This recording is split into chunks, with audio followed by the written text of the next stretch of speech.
Hey, and welcome back to the Life Work Balance YouTube channel. I'm Abby, and today I would like to share with you 6 tips on how to have a successful salary negotiation after you've been given a job offer. If you haven't already, please hit the subscribe button as well as the bell so that you can receive life work balance advice delivered directly to you every Sunday. Salary negotiation can be a very daunting topic for anyone who's going through the process. However, it's incredibly important that you negotiate your salary. Only about 7% of women engage in salary negotiation for various reasons, whereas over 50% of men engage in salary negotiation.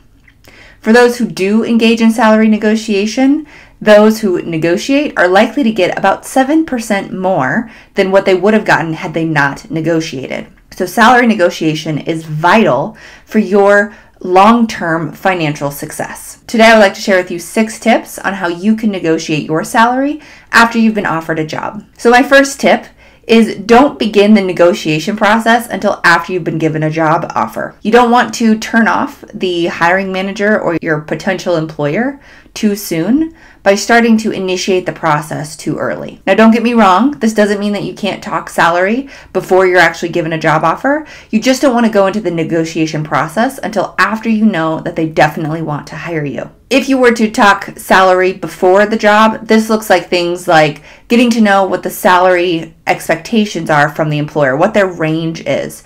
You likely know this from the job posting, however, they may not have advertised it on the job posting. So you may want to ask what their expected range is. You may also want to find out what their overall benefits package looks like, as this may impact your salary negotiating power. So tip number 1, don't actually begin the negotiation process until after you've been given a job offer. Tip number 2 is you want to approach the salary negotiation process from a cooperative place. You're really seeking a win-win. A win for you as well as a win for the organization. If you were to go into this negotiation process just thinking about what is in it for you, you're going to be neglecting an entire half of that relationship. So it's important for you to approach this from a cooperative place. Know that there will be some wiggle room on both sides. Both sides will have to come to terms with things that they may not want to or they may not have considered initially, but ultimately, by approaching it from this place of cooperation rather than one-sidedness and from a place of wanting what's best for you as well as what's best for the organization, you will be able to demonstrate your value to the organization and show them how them giving you a higher salary is good for you and also good for them. So those were our first 2 tips. Pretty quick, pretty simple. So tip number 3 is to know your value. So what does this actually look like? Well, you need to do your research. So you need to know what the going rate is for a position like yours, whether it's an identical position in the organization or positions in competing organizations. You need to know the going rate in your area. So this is your geographical area, your state, your city, your county. You also need to know the going rate for the overall organization. Some organizations have a lot more flexibility with salary than others. For example, a government organization may not have as much flexibility as a private organization. To do some research on the going rate in your area, you can use resources like ONET. I actually have a video specifically on how to use ONET in the job search process. I've linked to it below in the description. You could use other resources like Glassdoor, PayScale, or Indeed to do some research on what the going rate is for this specific job in your area and surrounding areas. You can also ask others in the field that you're wanting to go into. What are their salaries? What are they making? What do their benefits packages look like? Make sure that you ask both men and women so you don't get any biases. But in order to know the going rate in your area, you need to not only seek information from the anonymous sources online, but from also real people who are currently doing the job. In order to also know your value, you have to assess your bargaining power. So first off, are you even ready? Consider the amount of time that you spent in this actual field doing this specific job. So the amount of experience that you have.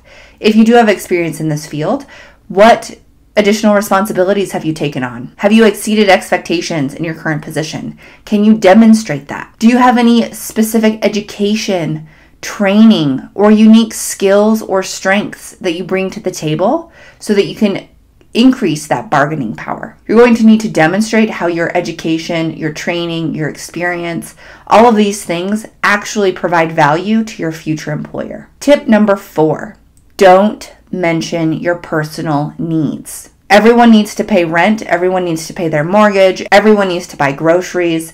So if you focus on those types of personal things, it can really detract from your actual value that you bring to the table. If you can focus on your performance, your achievements, and the value that you bring to this position, that goes miles longer than focusing on your personal needs. So if you're going to be doing any negotiation, stay away from those personal topics and focus explicitly on the value that you bring to this position and to the organization, what makes you unique, special, and how them paying you slightly bit more is going to be good for you as well as them. Tip number 5, know your numbers. So you need to know multiple numbers. You need to know your ideal number, so your high range, and you also need to know your minimum. What is the minimum number that you are willing to accept for this position? When you're negotiating with your employer and you throw out a number, throw out your top number, maybe even a number above your ideal or top number. It's likely that the employer will negotiate you down closer to that ideal number and possibly even closer to your minimum number. There's going to need to be wiggle room on both sides to find a salary that you're pleased with as well as that the organization is happy with.